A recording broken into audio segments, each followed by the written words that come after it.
Fireside Chat with Alma. And Alma is someone who's worked really hard in a lot of different places, but working really hard for her community and to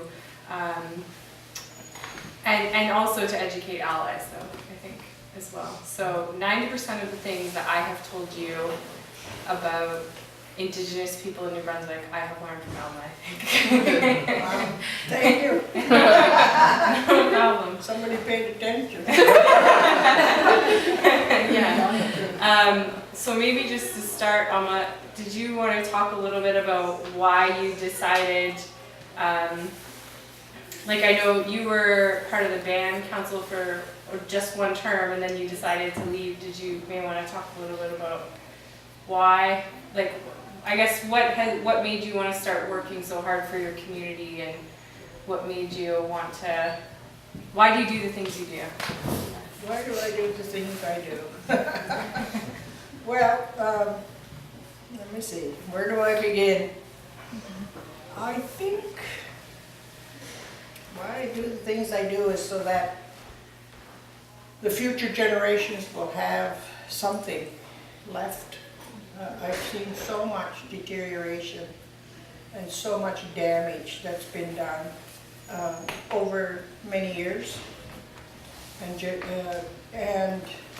know, I grew up outside the reserve system. I grew up out at a place called Indian Point on the beautiful Grand Lake. And they used to call it a little piece of heaven down there. Our people camped there for years, and in the summertime their camps would have been out on the point. Indian Point and Cow Point are two different sections of the same body of water. There's Grand Lake, and then there's a thoroughfare that connects Grand Lake to Maquabit Lake. Maquabit means no beaver. Maquabit, Wabit is a beaver. So every name we had for our territory or our place had a meaning. It had meaning. And so that thoroughfare connected those two lakes, which was also connected up with French Lake and Indian Lake. I mean, you could paddle all the way from Fredericton here to Grand Lake and up to St. John River. You know, like you could make, that would be a wonderful trip, I think. And, you know, to see the landmarks that I remember, some of the old trees that are still there when I was a kid are still there. Wow. They're looking kind of decrepit and old now. And probably so do I. But the memory, you know, the connection and the memory. So, I grew up outside the reserve system, and I remember as a kid, I must have been an arrogant person or something, because I remember one of the elders in the community, and he was telling my dad, you know, maybe someday she'll be a counselor here. And I said, well, and you know me, I was I think like 13 or something, you know, like a big ego. Well, why should I be a counselor when I can be a chief? Yeah. And my father just cringed. My dad cringed, you know, when really I should have been asking this old guy, will you teach me? You know, but you know, at that age, kids don't. Yeah. So that, you know, my dad always made sure that I was maintained a connection to my people, my community. And so eventually I married into the community, and I ran for council, and I got elected as council. But then my youngest son was murdered that fall, prior to the next election, and I just went to pieces. I had to deal with that situation first. So I knew it wasn't any good to myself or anybody else. But over the years, you know, I learned a lot about our tradition, our traditional system. And I learned about my people on the river, because when I went to school in, we lived in Scotchtown, and it was quite a racist little community. I was the only Indian there. Before I went to school, I didn't know the difference between people. People were people. I was never taught that distinguishment or anything. And but when I went to school, it didn't take very long to learn that I was different from the other kids. And so I remember going home crying and asking my father, why wasn't I born with blue eyes and blonde hair? You know, that's when I realized, that's when I was beginning to dawn on me that there was differences between people. And so I remember he got on his knees, and I was probably, I don't know, 6, 7 years old, and he held me while I cried. And that's when he started to teach me about my people. He said, you come from a people, don't you ever be ashamed of who you are, because your people own this land. They go back to the beginning of time in this land, when your people were the earth's gentlemen. They knew how to walk gently on the earth. They knew how to live with the earth. She provided well for them. And so he began to teach me all these things, and it stuck. It stuck. And being a farmer, I think next to us, the farmers are the ones who really have a connection to land, especially if they've had land in their family for generations. They become very close and very connected to that piece of land. So our people were spiritually connected, not just physically connected, but spiritually connected. Our total belief system was rooted deeply in the earth. To us, our family, our extended family didn't end with the human family. It extended right into creation. Our totems, when we have our ceremonies, we make sure that all of our relations are represented in there, and that our prayers and everything include them. Other forms of life, plants, animals, birds, all of our relations out there. And so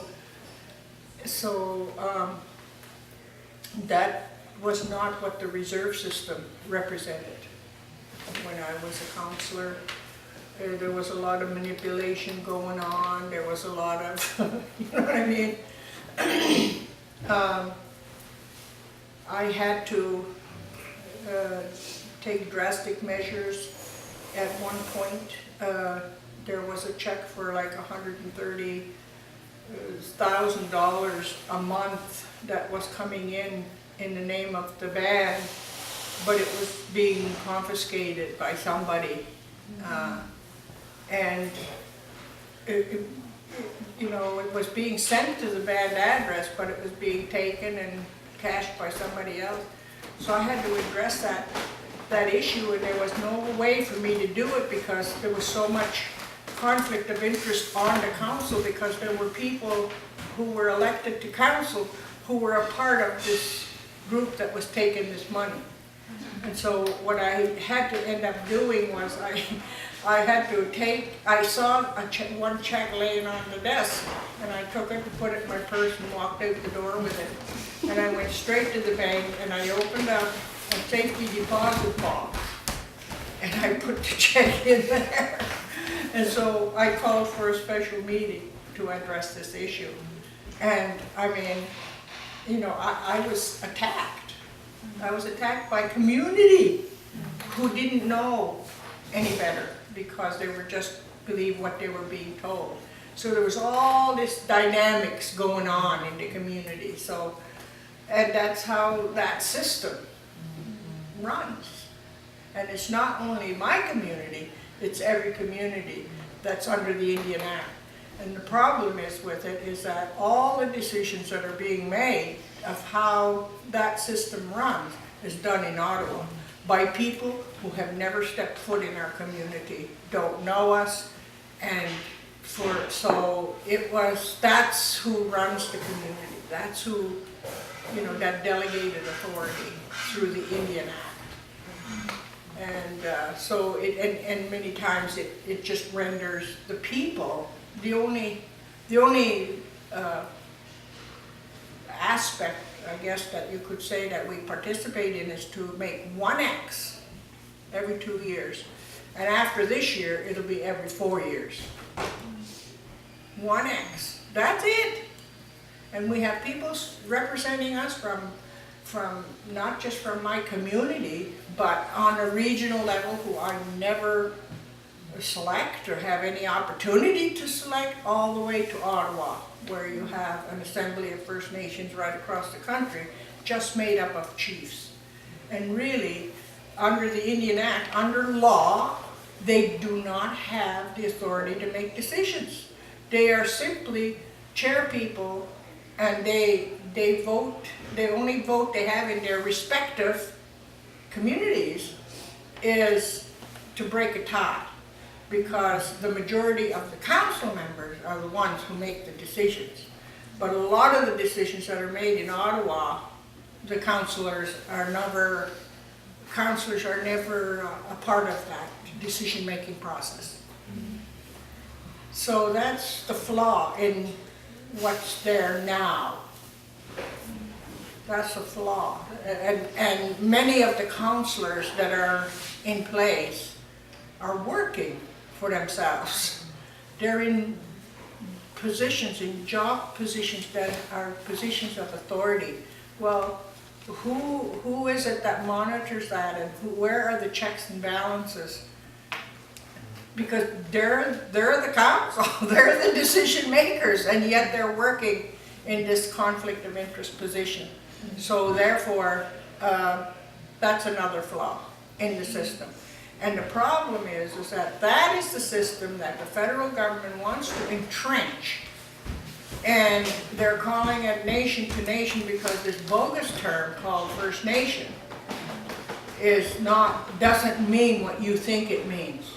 It only means a reserve, an Indian Act reserve. That's what it means. That's how the government is interpreting it.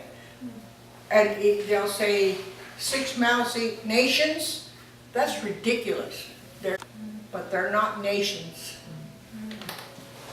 So so what they're doing is not a nation-to-nation relationship, even though that's what they're calling it. The only way they could do that is if we are allowed to structure ourselves under a traditional structure, and that structure be acknowledged and recognized, and give us the resources that we need in order to put it together so that it's functional in the 21st century. That's what we need to do. But the government is not talking to people who are thinking that way, because that's not their agenda. So what was it you wanted me to talk about? That was good. That was pretty much it. That was good. No, just to follow up on something that I know we were talking about earlier. One of the problems that I know you and I have talked about before is the fact that the Indian Act treats all Indigenous people the same, but that they are distinct nations. Did you want to talk a little bit about that? Well, yes, the difference between the nations, I mean, we have 3 nations here in this region. There's the Mi'kmaq, and there's the Wolastoqiyik, that's us, the Maliseet, and the Passamaquoddy in this neck of the woods. 3. As you go further out west, there are many more nations. There's the Cree, there's the Algonquin, there's the Mohawks. There's under the Iroquois Confederacy. There's many different nations. And the further out you go, further west you go, you run into more. But from Ontario, parts of Ontario westerly, they have already ceded their land through treaty. They ceded large portions of their land through treaty. And the land that they have now is land under their treaties that they kept for their own exclusive use. Here in this region, we have treaties, but they're treaties of peace and friendship, and we have never ceded an inch of our land or our water. Not the Passamaquoddy, not the Lustigwig, and not the Mi'kmaq. So it's a little different situation. You know, out west, they have various different concerns, but their concerns are different than ours here. So that's part of the differences. And the United Nations Declaration on the Rights of Indigenous People is a document that it took 25 years to develop at the United Nations level, and Indigenous people were involved in the development of it. So it is a promising document, if only they don't destroy it in the process. It outlines the rights that all Indigenous people of the world have.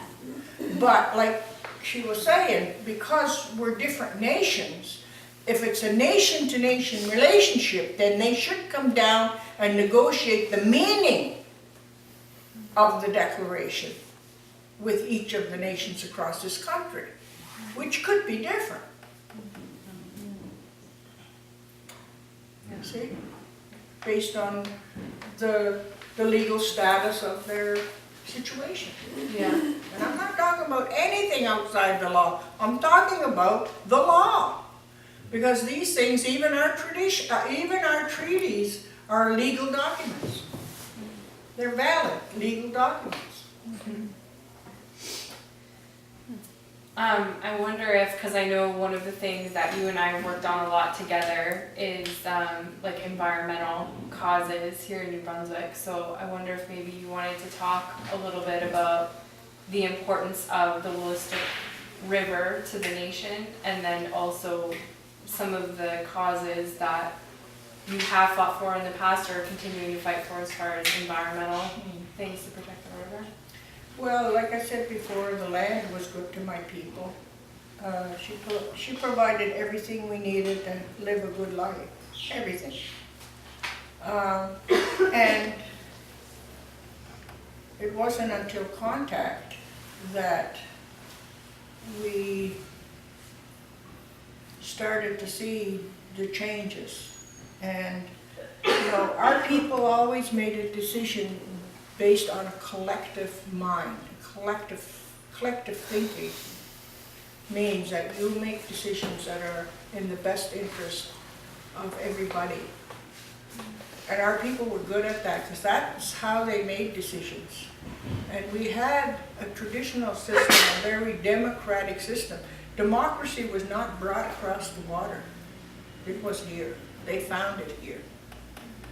And the whole entire United States government is based on the Iroquois Confederacy, the way it was structured, everything, but of course they corrupted it.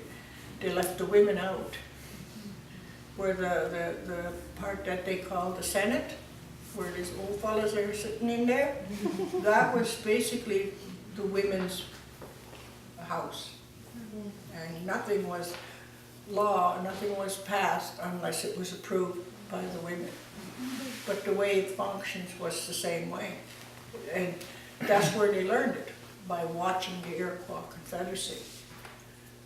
But anyway, what was the question again? The question was like the importance of the river, yeah.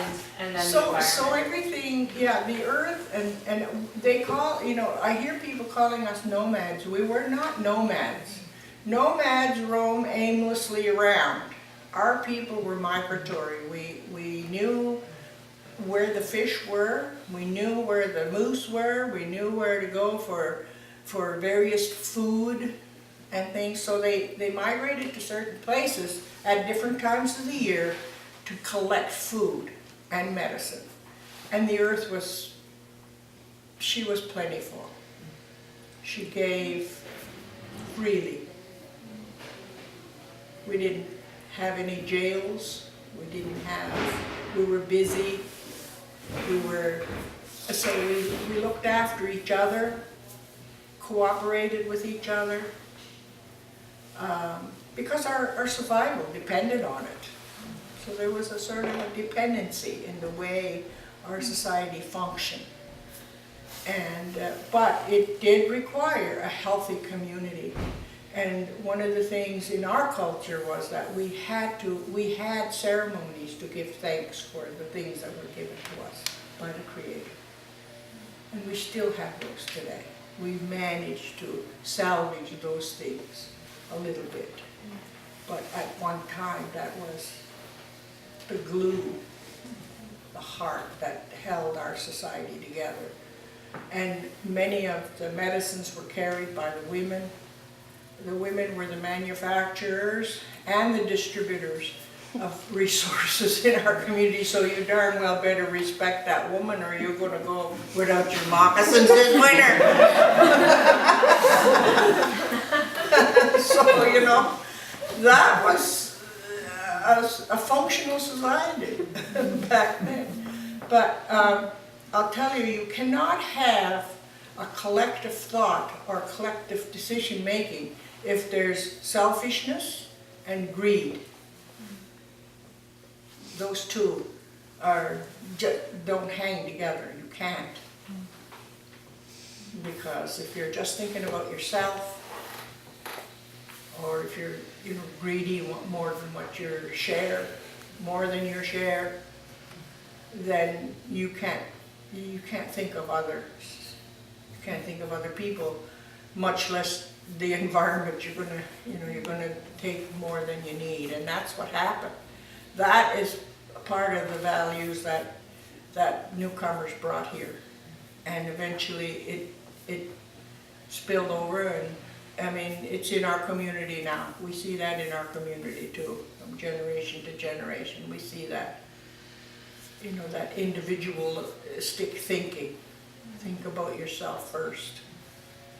Well, and if you think only of yourself, well, you know what I mean? So we can just look around and see the condition of our land. Look and see the clear cuts, for an example. That is benefit one family in New Brunswick. One gets the most benefit from that. The clear cut. How much damage is done by clear cutting? Where are the animals? Where are the birds? Where are the fish? These are sources of life. And you turn around and you destroy the very source of your life. It seems to me, that's insanity. That's insanity, it seems to me. Because everything, whether you buy it in a store, or no matter where you get it, eventually somewhere along the way, it came from the land. In some way, shape, or form, the land contributed to what the resources that we put in our mouth and what we wear, everything. So, yeah, we're headed for a brick wall. And that's, for me, that's the reason why I have to keep doing what I'm doing. We've resisted for 150 years. There's been resistance. And so, although there's maybe a handful of us left that are capable or able, healthy enough to be able to do it, we still see the pockets of resistance here and there. You see it across the border in the States. They're gearing up now in Nebraska because they're going to be taking that pipeline down and trying to, hook it up to the XL again. And we heard from people from Nebraska. A cowboy came up to visit us when we were dealing with the fracking. And he told us about the damage that would be done because they have the largest freshwater aquifer in the world. And they don't even have to dig a well to water their cattle. They just have to drive a pipe down so far and the water bubbles out from the aquifer. And there's plenty of water to water their cattle. And they're cattle people there. And so but the land is very fragile. And if they turn around and run a pipeline, and they did have a pipeline that leaked. There were several leaks.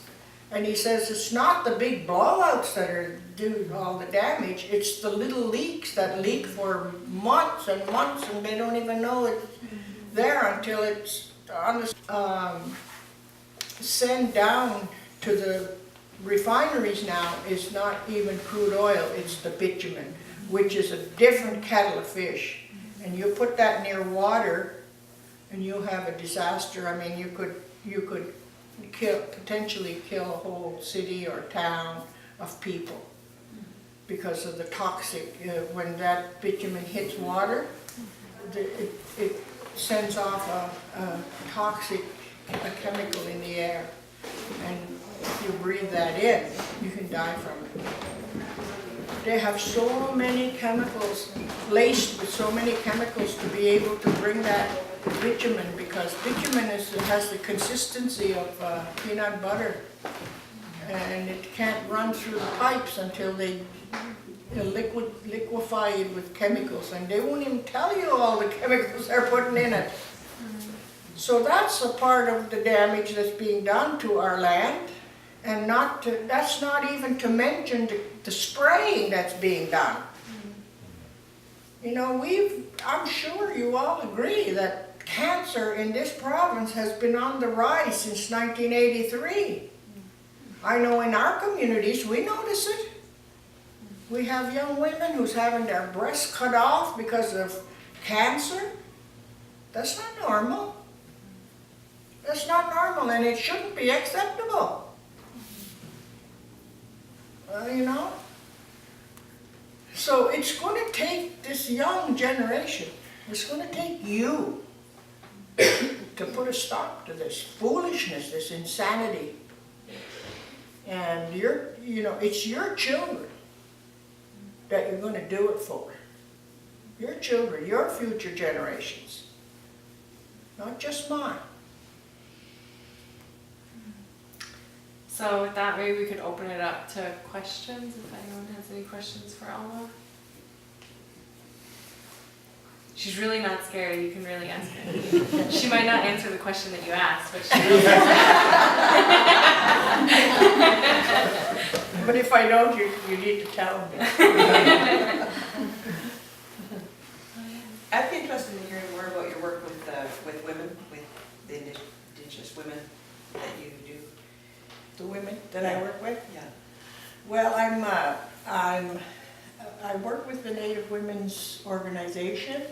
And years ago, I was the president. For about 18 years, I was president for Native Women in New Brunswick.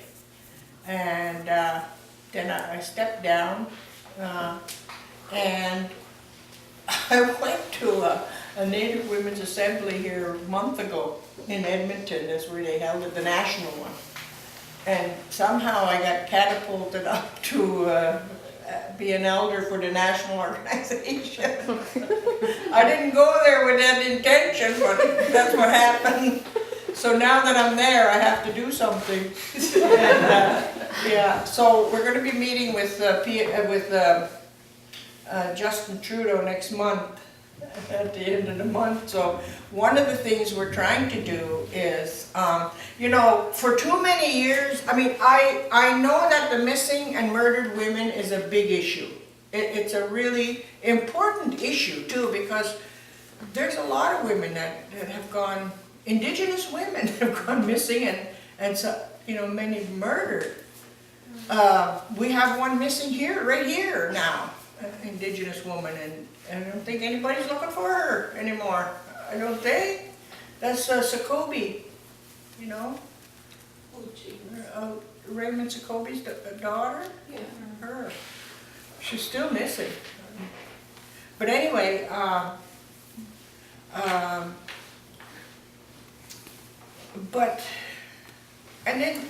out of this many years of putting all their eggs in this basket, they managed to have an inquiry. But it's an inquiry that doesn't do anything. They're just going around taking people's stories, and then what are they going to do with it? There are no investigations, No charges are gonna be laid, nothing. What's the good of it? Except that they're gonna take their stories and put it on a shelf somewhere. Maybe the university can use it or something, I don't know. I don't know what they're gonna do with it, but it seems to me a lot of money and time is being put into it. And for what benefits are gonna be gained. It is an important issue, yes, it is, and we need to find a way to put a stop to it. I think trafficking has a lot to do with it, but that's not just Indigenous women, that's, all women are at risk of that, young women. But, but what they're doing is, the national organizations, the Assembly of First Nations, the Métis organization, and the Inuit, they're setting up a reconciliation table at the national level. And only they're going to sit there. The Native women are not there. And they should be. Because when Pierre Elliott Trudeau held the 5 years of First Ministers' conferences back in the day, Native Women's Organization, the very same organization that's there now, was involved. And we were very involved back then. We attended all those First Ministers' conferences. And so we need to be involved. We need to be at that table. We need to be at the table at all levels to make sure that whatever it is that they're going to entrench into Section 35, into the Canadian Constitution, is something that we want, and not something that they decide in Ottawa that we should have. We're tired of them making decisions for us. They have to engage our people, and they're not. They're not. There's been no community involvement, and there are not just the reserves either. There's people that live outside the reserve too that need to be engaged and involved. And because it's our future that they're talking about. We're going to have to live with it, whatever they put in, whatever they entrench in 35. So we don't want corruption to be entrenched. We want to make sure that there's going to be checks and balances, and that the people will be empowered to make decisions for ourselves. Accountability has to be a part of it. Conflict of interest has to be a part of it. So that's kind of what I do with Native women. How many women are on the national? I think there's 20. Yeah. There's a representative from every province and territory. Yeah, I know.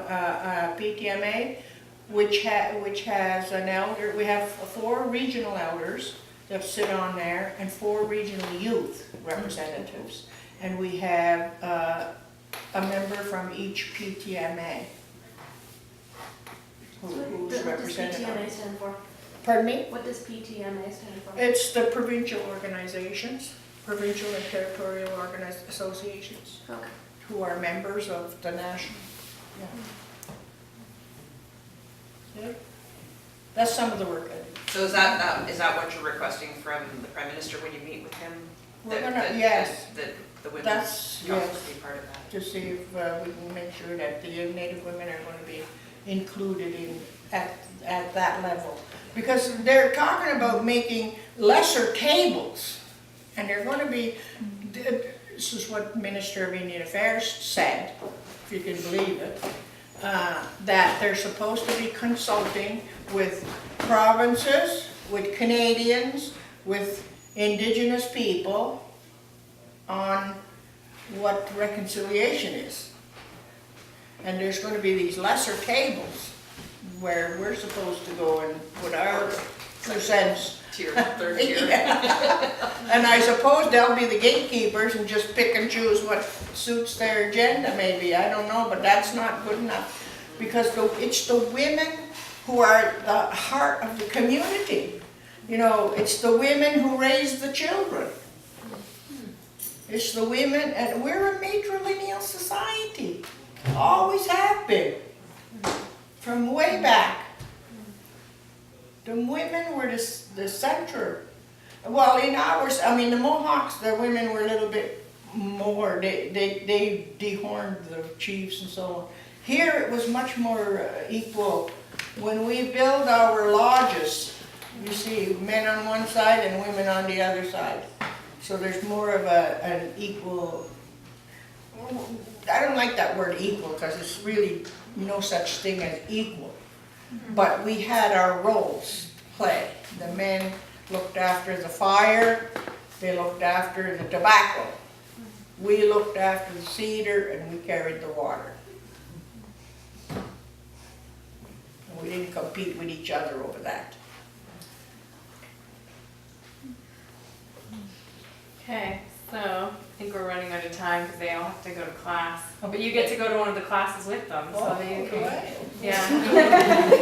I didn't actually tell her schedule. I just